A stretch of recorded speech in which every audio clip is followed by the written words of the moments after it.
Good morning dear students. मैं doctor Dheeraj Bakolia, associate professor political science, government college Ratangarh. अपन बात कर रहे हैं भारतीय संसद के बारे में। इससे पहले के वीडियो में संसद के दोनों सदनों के बारे में, उनके गठन, उनके पदाधिकारी, गणपूर्ति आदि के बारे में विस्तृत रूप से चर्चा कर चुके हैं। अपन ये बात कही थी कि अगले वीडियो में अपन बात करेंगे संसद की शक्तियों की। मैं इससे पहले के वीडियो में ये बतला चुका हूँ आपको कि भारतीय संविधान भारत में संसदात्मक शासन व्यवस्था की स्थापना करता है। इसका तात्पर्य यह होता है कि शासन की धुरी, शक्ति का केंद्र अगर कोई होता है तो वो संसद होती है, और संसद सर्वेसर्वा होती है। संसद के हाथ में संपूर्ण शक्तियां होती है, और जो सरकार के 3 अंग होते हैं, व्यवस्थापिका, कार्यपालिका और न्यायपालिका, इनमें व्यवस्थापिका यानी कि संसद सर्वोच्च होती है। लेकिन भारत के संबंध में जरा सी भिन्नता हमें संसदीय शासन व्यवस्था में देखने को मिलती है। हमारे यहाँ पर सरकार के जो 3 अंग है, क्रमशः व्यवस्थापिका, कार्यपालिका और न्यायपालिका, इन तीनों अंगों में हम ये कदापि नहीं कह सकते कि संसद सर्वोच्च। हमारे यहाँ पर संविधानवाद की अवधारणा को अपनाया गया है, और इसके कारण से संसद अपने क्षेत्राधिकार में स्वतंत्र है, सर्वोच्च है। लेकिन उसके बावजूद भी हमारी जो न्यायपालिका है, उसके कंधों के ऊपर ये भी जिम्मेदारी है कि वो ये देखे कि संविधान का अक्षरशः पालन हो रहा है या नहीं। अगर कहीं पर संविधान के उल्लंघन या संविधान की धाराओं के विरुद्ध कार्य होता है, तब हमारी न्यायपालिका को न्यायिक पुनरावलोकन की शक्ति भी प्राप्त है। इसका तात्पर्य यह भी निकलता है कि हमारी न्यायपालिका संसद के द्वारा बनाए गए किसी भी ऐसे कानून को जो संविधान के विरुद्ध होता है, संविधान की धाराओं के विरुद्ध होता है, उसको अवैध घोषित करके समाप्त कर सकते हैं। इसका मतलब हमारे यहाँ पर संसद सर्वोच्च नहीं है, फिर भी हमारे यहाँ पर कुछ मायनों में संसदीय शासन व्यवस्था है। हम ये इसलिए कह सकते हैं कि न्यायपालिका केवल संविधान की व्याख्या करेगी और संविधान के विरुद्ध होने पर ही उसे अवैध घोषित कर सकती है, अन्यथा नहीं। और संविधान में जो बातें लिखी गई है, उनका अनुसरण करके उक्त कार्य किया गया या नहीं, यही देखने का एकमात्र अधिकार उसको है, अन्यथा नहीं। फिर अपन चल रहे हैं संसद, और आज अपन बात करेंगे संसद की शक्तियों की। संसद का पहला कार्य व्यवस्थापन होता है, यानी कि व्यवस्थापन यानी कि कानून निर्माण करना और कानून के माध्यम से राज्य का शासन संचालन करना। हमारे यहाँ पर हमें यह भी याद रखना चाहिए कि संघात्मक शासन व्यवस्था है, और संघात्मक शासन व्यवस्था में 2 प्रकार की सरकारें होती है, एक केंद्र की और एक राज्यों की। हमारे यहाँ पर एक साथ 2 सरकारें कार्य करती है, 2 सरकारें अस्तित्व में है, और दोनों सरकारें किन विषयों पर कार्य करेगी इसका स्पष्ट उल्लेख हमारे संविधान में किया गया है। 3 सूचियां, जिसे हम सूची प्रणाली कहते हैं, संघ सूची, राज्य सूची और समवर्ती सूची, इन तीनों की व्यवस्था संविधान में की गई है।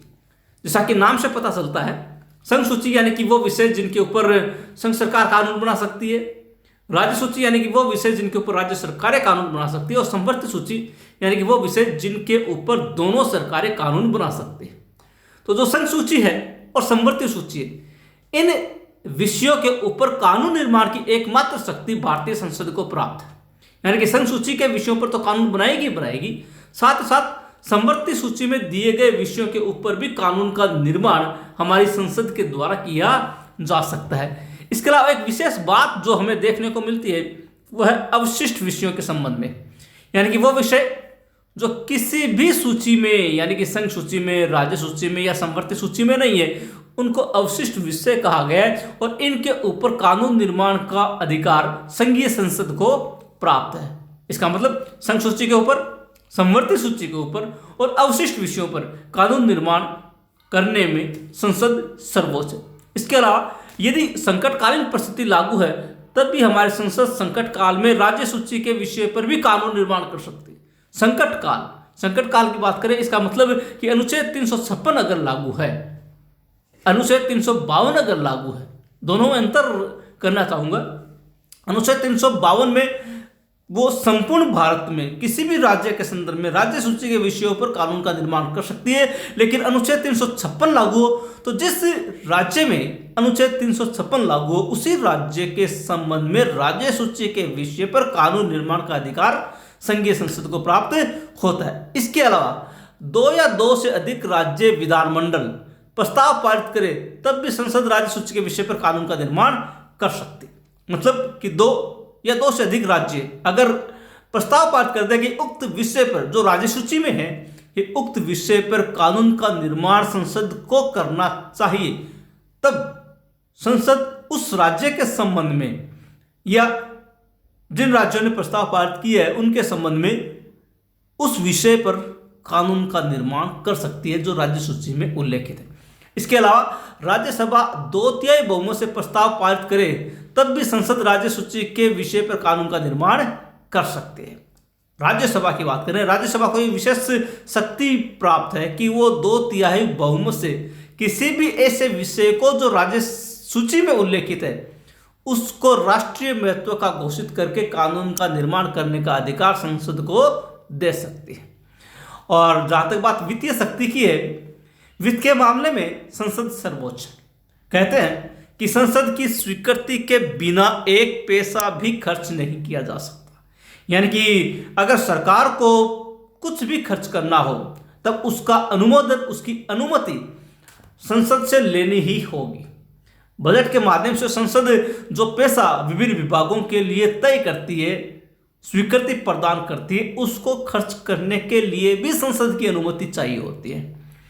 यानी कि फॉर एग्जाम्पल मान लीजिए कि रक्षा विभाग के लिए 10,000 करोड़ रुपए बजट में स्वीकृत किए हैं, लेकिन अब 10,000 करोड़ रुपए में से अगर पैसा निकाल कर खर्च करना हो तब भी विनियोग विधेयक के माध्यम से संसद से स्वीकृति लेनी पड़ेगी, तभी वो खर्च कर सकती है, अन्यथा नहीं।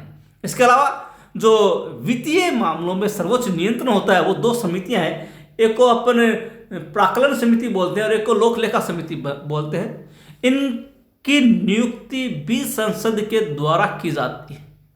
इनमें कौन सदस्य होंगे लोकसभा का अध्यक्ष तय करता है और उसके अनुसार वो सदस्य भारतीय वित्त पर इन समितियों के माध्यम से नियंत्रण रखने का कार्य करते हैं। इसके अलावा अनुच्छेद 109 ये घोषणा करता है कि वित्त विधेयक केवल लोकसभा में ही प्रस्तुत किया जा सकता है। यानी कि वित्त के मामले में सबसे पहले अगर कोई विधेयक रखा जाएगा तो वो लोकसभा में, और लोकसभा से पारित होने के उपरांत वो राज्यसभा में जाएगा और राज्यसभा उस विधेयक को अधिकतम 14 दिन तक रोक सकती है। अगर 14 दिन में वो पारित कर दे तब तो पारित होगा, और अगर 14 दिन तक पारित नहीं करे तब भी उसी रूप में पारित माना जाएगा जिस रूप में लोकसभा ने पारित किया। इसका शाब्दिक अर्थ यह निकलता है कि वित्त के मामले में राज्यसभा की अपेक्षा लोकसभा ज्यादा शक्तिशाली है और उसके पास व्यापक अधिकार इस मामले में है। यानी कि लोकसभा ही वित्तीय मामलों में सर्वे सर्वा है। और तीसरा जो महत्वपूर्ण कार्य जो इसके द्वारा किया जाता है वह है कार्यपालिका पर नियंत्रण रखना। यानी कार्यपालिका शाब्दिक अर्थ में हम कहेंगे मंत्रिपरिषद, और वास्तविक रूप में जो इन शक्तियों का प्रयोग करते हैं वो मंत्रिमंडल। मंत्रिपरिषद और मंत्रिमंडल में थोड़ा सा अंतर है, समझने की आवश्यकता है। और जो मंत्रिमंडल होती है वो वास्तव में सरकार की धुरी होती है, वही प्रशासन का केंद्र होती है, वही प्रशासन चलाती है, सरकार चलाती है, शासन चलाती है, शासन का संचालन करती है। इसलिए कार्यपालिका यानी कि मंत्रिमंडल पर नियंत्रण रखने का कार्य संसद के द्वारा किया जाता है। जैसे संसद सदस्य, चाहे वो लोकसभा के हो चाहे वो राज्यसभा के, संसद सदस्य कार्यपालिका यानी कि मंत्रिमंडल से प्रश्न पूछ सकते हैं, पूरक प्रश्न पूछ सकते हैं, उसके खिलाफ निंदा प्रस्ताव पारित कर सकते हैं, किसी कार्य के संबंध में स्थगन प्रस्ताव पारित कर सकते हैं, किसी विशेष घटना के संबंध में ध्यानाकर्षण प्रस्ताव पारित कर सकते हैं। और एक जो सबसे महत्वपूर्ण शक्ति है इस संसद के पास वो है अविश्वास के द्वारा सरकार को हटाना। यानी कि अगर लोकसभा किसी भी सरकार के विरुद्ध अविश्वास प्रस्ताव पारित कर दे, सरकार को जाना होगा, सरकार को त्यागपत्र देना होगा। ये वो तरीके हैं जिनके माध्यम से संसद सरकार के ऊपर यानी कि प्रशासन पर यानी कि मंत्रिमंडल पर और यानी कि कार्यपालिका पर नियंत्रण रखने का कार्य करते हैं। इसके अलावा जो प्रश्न होते हैं वो प्रश्न 3 प्रकार के होते हैं। एक को कहा जाता है तारांकित, एक को कहा जाता है अतारांकित और एक को कहा जाता है अल्प सूचना प्रश्न। जो तारांकित प्रश्न होता है वो लिखित होता है और उसका जवाब भी लिखित में ही देना पड़ता है। जो अतारांकित प्रश्न होता है वो अलिखित होता है और इसका जवाब अलिखित रूप में ही दिया जाता है। इनकी अवधि प्राय 10 दिन की होती है, यानी कि जो प्रश्न पूछा गया है 10 दिन के भीतर भीतर संबंधित व्यक्ति जो मंत्रिमंडल का सदस्य है, मान लीजिए वित्त विभाग से प्रश्न पूछा गया है तो वित्त मंत्री, मान लीजिए गृह विभाग से प्रश्न पूछा गया है तो गृह मंत्री आदि 10 दिन के भीतर भीतर उसे सदन में प्रस्तुत करते हैं।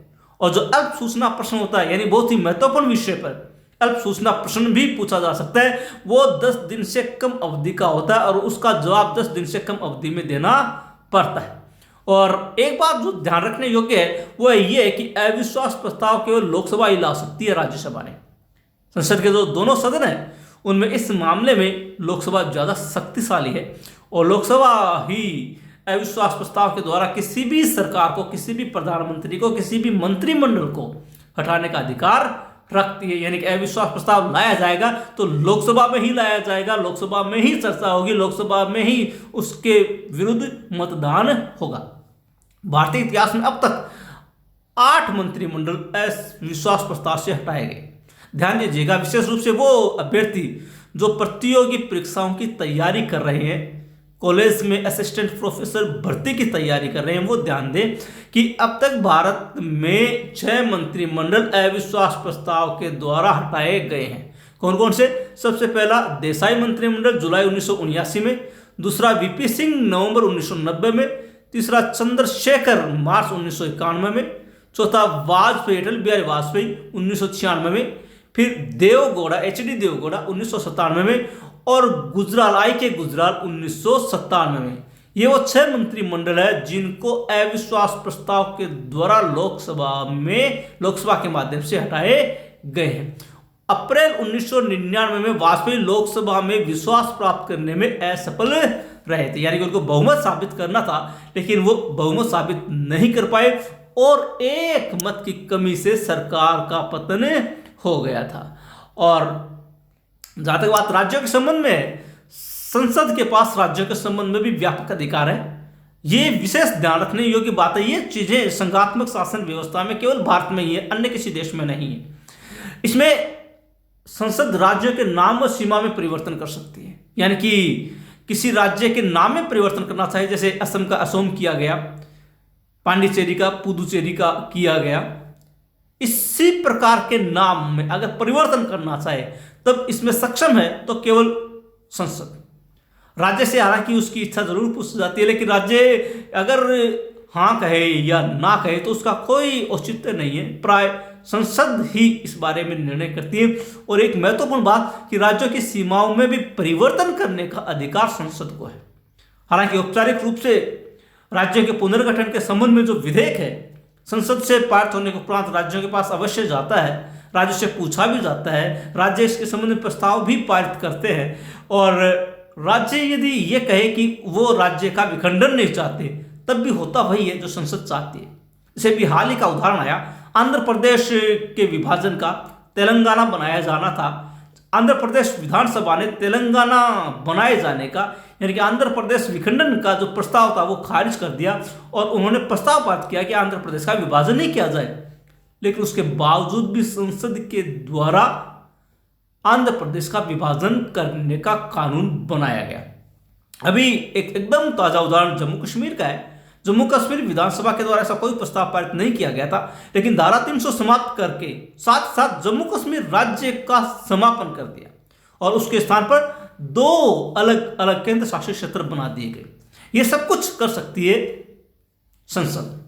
अमेरिका, ऑस्ट्रेलिया, कनाडा आदि जो संघात्मक शासन व्यवस्था वाले राज्य हैं उनमें संसद को, केंद्रीय संसद को यह अधिकार नहीं है कि वो राज्यों के नाम में या सीमाओं में परिवर्तन कर सके। बिना इस राज्य की इच्छा के संभव नहीं है, लेकिन भारत में सब कुछ संभव है अगर संसद चाहे तो।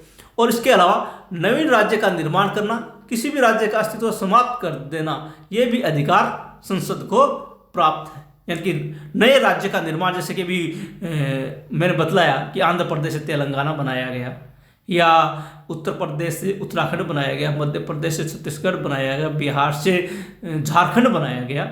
ये कुछ जो कार्य है नए राज्य का निर्माण करना संसद कर सकती है, और अगर चाहे तो किसी भी राज्य का अस्तित्व भी समाप्त कर सकती है, जैसे कि जम्मू कश्मीर का किया गया, और उसके स्थान पर 2 नए केंद्र शासित क्षेत्र बना दिए गए। तो इस मामले में राज्यों के संबंध में भी संसद के पास व्यापक अधिकार है। और एक खास चीज जो ध्यान रखने वाली, राज्यसभा को कुछ विशेष शक्तियां दी गई है। अनुच्छेद 249 ये कहता है कि राज्यसभा उपस्थित एवं मतदान में भाग लेने वाले सदस्यों के 2/3 बहुमत से राज्य सूची के विषय को राष्ट्रीय महत्व का घोषित कर सकती है। यानी कि अगर राज्यसभा चाहे तो अनुच्छेद 249 की शक्ति का प्रयोग कर किसी भी ऐसे विषय को जो राज्य सूची में शामिल है राष्ट्रीय महत्व का घोषित कर सकती है, लेकिन उसके लिए उसको उपस्थित एवं मतदान में भाग लेने वाले सदस्यों का 2/3 बहुमत आवश्यक रूप से चाहिए होता है। अगर ऐसा प्रस्ताव राज्यसभा पारित कर देती है तब संसद इस विषय पर कानून बना सकते हैं जिस विषय के संबंध में उसने प्रस्ताव पारित किया है। ये जो कानून बनाया है वो कानून प्रारंभ में 1 वर्ष तक लागू होता है, और राज्यसभा ऐसा कितनी भी बार कर सकती है, यानी कि बार बार चाहे तब भी राज्यसभा उस विषय के बारे में अपने उपस्थित एवं मतदान में भाग लेने वाले सदस्यों के 2/3 बहुमत से प्रस्ताव पारित करके उस विषय पर कानून निर्माण की शक्ति संसद को सौंप सकती है, और ये कानून 1 वर्ष तक लागू होगा। अगर उसके बाद राज्यसभा ऐसा प्रस्ताव पारित नहीं करती है तो वो कानून 1 वर्ष पश्चात स्वतः ही समाप्त हो जाएगा। अगर उसको आगे लागू रखना है तो राज्यसभा को पुनः प्रस्ताव पारित करना पड़ेगा, अन्यथा वो समाप्त हो जाएगा। एक और विशेष शक्ति जो राज्यसभा को सौंपी गई है अनुच्छेद 312 के तहत। अनुच्छेद 312 कहता है कि राज्यसभा अपने 2/3 बहुमत से नई अखिल भारतीय सेवाएं सर्जित कर सकती है। 2/3 बहुमत से नई अखिल भारतीय सेवाएं, दोनों में थोड़ा सा अंतर है। अनुच्छेद 249 में लिखा है उपस्थित एवं मतदान में भाग लेने वाले सदस्यों के 2/3 बहुमत से, जबकि अनुच्छेद 312 ये कहता है कि राज्यसभा अपने 2/3 बहुमत से, अपने 2/3 बहुमत का मतलब है कि जो 245 सदस्य है उनका 2/3 बहुमत इसमें चाहिए होता है, उसके पश्चात वो ऐसा कार्य कर सकती है। तो ये है राज्यसभा की संसद की शक्तियां। अब संसद से जुड़ी हुई कुछ और बात कर लेते हैं, जैसे कि राज्यसभा चुनाव में 2 परिवर्तन किए गए। परिवर्तन क्या किया कि पहला, जहां से व्यक्ति राज्यसभा के लिए चुनाव लड़ रहा है उस राज्य की मतदाता सूची में नाम होना आवश्यक नहीं है। भारत की किसी भी मतदाता सूची में नाम हो सकता है। पहले यह था कि जिस राज्य से वो चुनाव लड़ रहा है, मान लीजिए कोई व्यक्ति राज्यसभा के सदस्य के रूप में राजस्थान से चुनाव लड़ रहा है तो उसको राजस्थान की मतदाता सूची में नाम होना आवश्यक है। लेकिन अब यह कहा गया कि भारत की किसी भी मतदाता सूची में, किसी भी राज्य की मतदाता सूची में नाम हो सकता है, और वो कहीं से भी, भारत में कहीं से भी किसी भी राज्य से राज्यसभा का चुनाव लड़ सकता है। और दूसरा महत्वपूर्ण परिवर्तन यह किया गया, मतदान गुप्त की बजाय खुला रखा गया, यानी कि मतदाता मत देने के पश्चात जो उसका आधिकारिक एजेंट है उसको मत दिखा सकता है कि उसने किस व्यक्ति को मत प्रदान किया है, और इसको कहा गया खुला मतदान। इसके अगेंस्ट होता है गुप्त मतदान, जिसमें पता नहीं चलता, मतदाता ये जाहिर नहीं करता कि किसको मतदान किया है, जबकि अब ये खुला रखा गया। और ये चीज विधान परिषद चुनाव में भी लागू की गई, यानी कि राज्यसभा के साथ साथ विधान परिषद के चुनाव में भी ये व्यवस्था लागू की गई। अब बात करेंगे संयुक्त अधिवेशन अनुच्छेद 108। संयुक्त अधिवेशन की व्यवस्था अनुच्छेद 108 में की गई, और ये उस परिस्थिति में जब किसी साधारण विधेयक पर, याद रखिएगा मैंने साधारण विधेयक शब्द का इस्तेमाल किया है, विधेयक जैसे कि साधारण वित्त विधेयक या संविधान संशोधन विधेयक, इनमें वित्त विधेयक के संबंध में और संविधान संशोधन विधेयक के संबंध में संयुक्त अधिवेशन की व्यवस्था नहीं है। यह व्यवस्था केवल सामान्य विधेयक के मामले में ही है। जब सामान्य विधेयक में दोनों सदनों में गतिरोध उत्पन्न हो जाए, किसी बात पर अड़चन पैदा हो जाए, विधेयक पारित नहीं हो रहा हो, एक सदन से चला गया पारित होकर दूसरा सदन पारित नहीं कर रहा, इसको गतिरोध माना जाता है। और ऐसे स्थिति में संयुक्त अधिवेशन की व्यवस्था भारतीय संविधान का अनुच्छेद 108 करता है। इसमें लिखा गया है कि राष्ट्रपति द्वारा मंत्रिपरिषद की सलाह पर संयुक्त अधिवेशन बुलाया जाएगा। संयुक्त अधिवेशन किस रूप में बुलाया जाता है कि लोकसभा से पारित हो गया कोई भी विधेयक, किंतु 6 माह तक राज्यसभा ने पारित नहीं किया। ध्यान दीजिएगा, कोई विधेयक लोकसभा से तो पारित हो गया, पारित होने के बाद राज्यसभा में चला गया, राज्यसभा में उस विधेयक को पढ़े पढ़े 6 माह गुजर गए और राज्यसभा ने उस पर कोई एक्शन नहीं लिया, उसको पारित नहीं किया, वापस नहीं लौटाया, तो उसको गतिरोध माना जाता है और ऐसी परिस्थिति में संयुक्त अधिवेशन बुलाया जाता है। एक और परिस्थिति हो सकती है कि राज्यसभा से पारित हो गया किंतु लोकसभा से पारित नहीं हुआ, और इस परिस्थिति में याद रखिएगा प्राय संयुक्त अधिवेशन नहीं बुलाया जाता। हमारे यहाँ पर जो संयुक्त अधिवेशन बुलाए जाने की परंपरा है वो उसी परिस्थिति में कि राज्यसभा में कोई विधेयक सबसे पहले रखा गया, राज्यसभा से पारित हो गया, लेकिन ध्यान दीजिएगा पुनः, कोई विधेयक लोकसभा में रखा गया, लोकसभा से पारित हो गया, अब वो राज्यसभा में चला गया, राज्यसभा ने उसको रोक लिया, प्राय संयुक्त अधिवेशन बुलाया जाता है। अगर कोई विधेयक सबसे पहले राज्यसभा में रख दिया, राज्यसभा ने पारित कर दिया, लोकसभा में चला गया, लोकसभा के पास पड़ा रहा, संयुक्त अधिवेशन नहीं बुलाया जाता। ये तभी बुलाया जाएगा जब लोकसभा के कार्य में राज्यसभा ने टांग अड़ाई हो। संयुक्त अधिवेशन में जो विधेयक का फैसला है वो सामान्य बहुमत से होता है। सामान्य बहुमत का मतलब जो दोनों सदनों की कुल संख्या है जिसमें वो भाग ले रहे हैं व्यक्ति, उनकी सामान्य बहुमत। और देखिए, बहुमत के मामले में लोकसभा काफी ज्यादा है, भारी पड़ती है, क्योंकि लोकसभा की सदस्य संख्या 545 है जबकि राज्यसभा की सदस्य संख्या 245 ही है। यानी कि राज्यसभा की अपेक्षा लोकसभा दुगुनी से भी ज्यादा बहुमत अपने पास रखती है। तो बहुमत चूंकि लोकसभा के पास इसलिए होता वही है जो लोकसभा चाहती है। और गणपूर्ति जहां तक दोनों सदनों की कुल संख्या का 10वां भाग है, यानी दोनों सदन की कुल संख्या जोड़ लीजिए, 545 प्लस 245 यानी कि 790। 790 का 10वां भाग यानी 79 व्यक्ति अगर उपस्थित हैं तो संयुक्त अधिवेशन प्रारंभ हो सकता है, संयुक्त अधिवेशन चल सकता है और उसमें किसी भी विधेयक के भाग्य का फैसला हो सकता है। अब तक संयुक्त अधिवेशन की जहां तक बात है, भारतीय इतिहास में 3 संयुक्त अधिवेशन बुलाए गए। पहला 6 व 9 मई 1961 को बुलाया गया था जब जवाहरलाल नेहरू प्रधानमंत्री हुआ करते थे और उस समय दहेज विरोधी अधिनियम पारित किया गया। दूसरा 1978 में बुलाया गया, मोरारजी देसाई प्रधानमंत्री हुआ करते थे और उसमें बैंकिंग सेवा आयोग विधेयक पारित किया गया। और तीसरा 26 मार्च 2002 को जब अटल बिहारी वाजपेयी प्रधानमंत्री थे और उस समय आतंकवाद विरोधी विधेयक पोटा पारित किया गया था। तो ये 3 विधेयक संयुक्त अधिवेशन में पारित किए। भारतीय इतिहास में अब तक 3 संयुक्त अधिवेशन बुलाए गए, 6 व 9 मई 1961, 1978 और 26 मार्च 2003। और एक महत्वपूर्ण बात इसमें कि अटल बिहारी वाजपेयी एकमात्र ऐसे व्यक्ति रहे हैं जिन्होंने तीनों अधिवेशनों में भाग लिया है। ये कंपटीशन परीक्षा की तैयारी कर रहे अभ्यर्थियों के लिए विशेष ध्यान देने योग्य बात है कि अटल बिहारी वाजपेयी एकमात्र ऐसे व्यक्ति हैं जिन्होंने तीनों संयुक्त अधिवेशनों में भाग लिया है। अब बात करेंगे आगे परिसीमन आयोग की।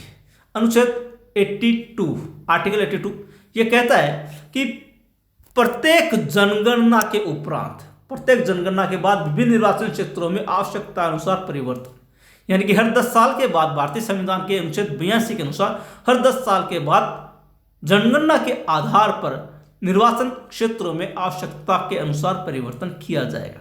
इसका मतलब कि अगर किसी राज्य की, किसी विधानसभा क्षेत्र की, किसी लोकसभा क्षेत्र की अगर जनसंख्या में वृद्धि हुई है तब लोकसभा की सदस्य संख्या में या विधानसभा की सदस्य संख्या में भी परिवर्तन होना चाहिए। इस बात को ध्यान में रखकर ऐसा किया गया और यह कार्य निर्वाचन आयोग की देख रेख में और संसद की स्वीकृति के अनुसार चलता है।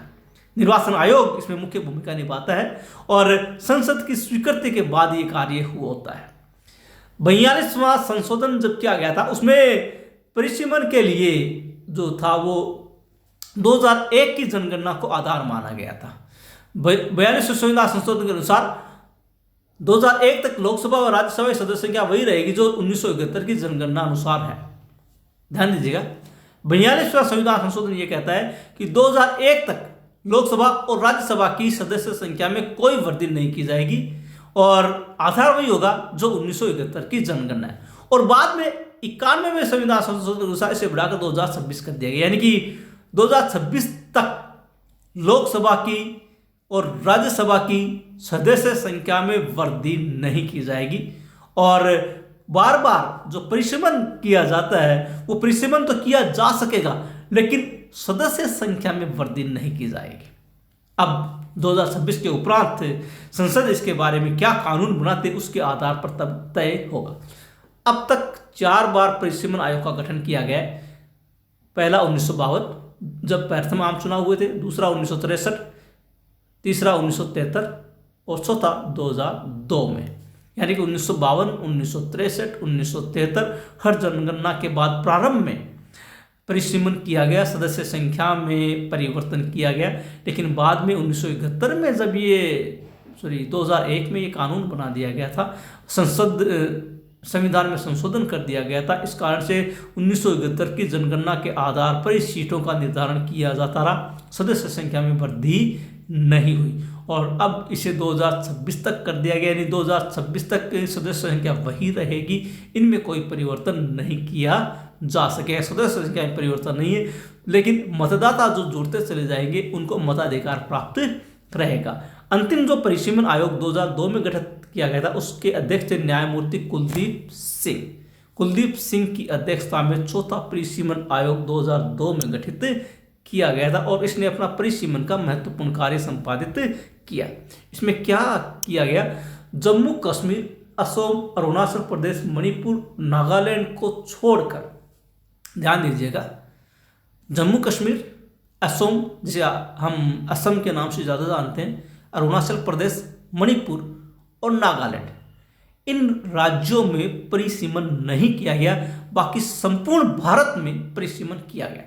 और परिसीमन में जो सीटें तय की गई थी वो थी 499, यानी 499 सीटों का परिसीमन किया गया। बाकी जो दूसरे इन राज्यों की सीटें थी उनको छोड़ दिया गया।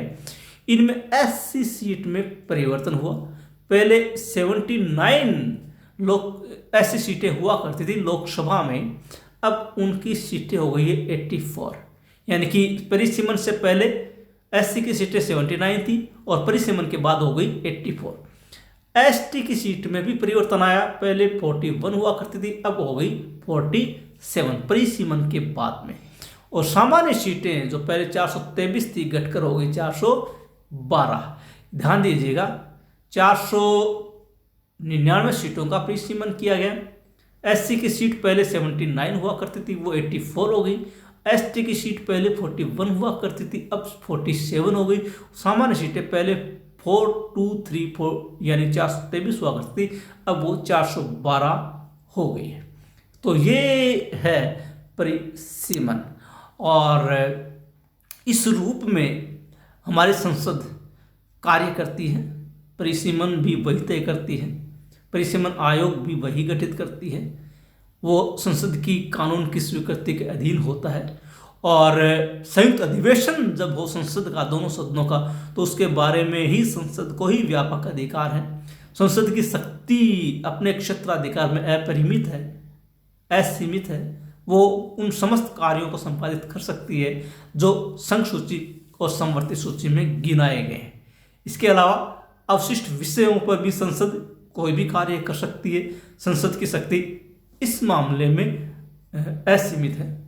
वित्तीय मामले में, कार्यपालिका के ऊपर नियंत्रण के मामले में भी संसद को व्यापक अधिकार है। और इसके अलावा बहुत से ऐसे कार्य जो राज्यों के संबंध में होते हैं उनके ऊपर भी संसद अपनी सर्वोच्चता का प्रदर्शन करती है, यानी कि शक्तियों का कार्य करती है। खैर, ये थी हमारी संसद।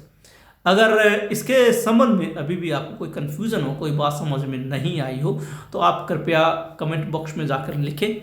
और अगर अब तक आपने चैनल को सब्सक्राइब नहीं किया है तो चैनल को सब्सक्राइब अवश्य कर लें। चलिए मिलते हैं अगले वीडियो में एक नए टॉपिक के साथ। तब तक के लिए धन्यवाद।